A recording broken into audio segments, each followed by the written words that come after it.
காலையில கல்யாணம் நல்லபடியா முடிஞ்சிருச்சு. ஈவினிங் பார்த்தீங்கன்னா, ரிசப்ஷன் தான் இருந்துச்சு. நாங்க எல்லாரும் கெளப்பி மண்டபத்துக்கு வந்துட்டோம். ஏன்னா காலையில கோவில்ல தான் கல்யாணம் இருந்துச்சு.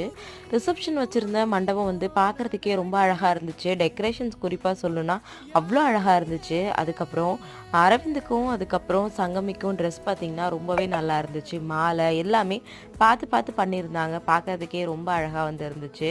ஸ்ரதன கொஞ்ச நேரம் தூக்கி வச்சுட்டு 2 பேரும் மாத்தி மாத்தி ஃபோட்டோஸ்லாம் எடுத்துட்டு இருந்தாங்க. நானு, அவரோட அண்ணாவும் சேர்ந்து எல்லாரும் ஃபோட்டோ எடுத்துக்கிட்டோம். எங்களுக்கு நைட்டு ட்ரெயின் இருக்கு அப்படின்றதுனால நாங்க சீக்கிரமா கிளம்பிடுவோம் அப்படின்னு சொல்லிட்டு அரவிந்த் கிட்டயும் முன்னாடியே இன்ஃபார்ம் பண்ணியிருந்தேன். அவன் அவங்கள இருக்க தானே நீ சொன்ன, ஏன் சீக்கிரமா கிளம்புறீங்க அப்படின்னு சொல்லி கேட்டுட்டே இருந்தான். நான் போயிட்டு திரும்பவும் ஊருக்கு போயிட்டு வரேன் அப்படின்னு சொல்லிட்டு அவன்கிட்ட சொல்லிட்டு நைட்டு கிளம்பிட்டேன். நாங்கள் கிளம்பும்போது கொஞ்சம் எல்லாம் ரொம்பவே லேட் ஆயிடுச்சு.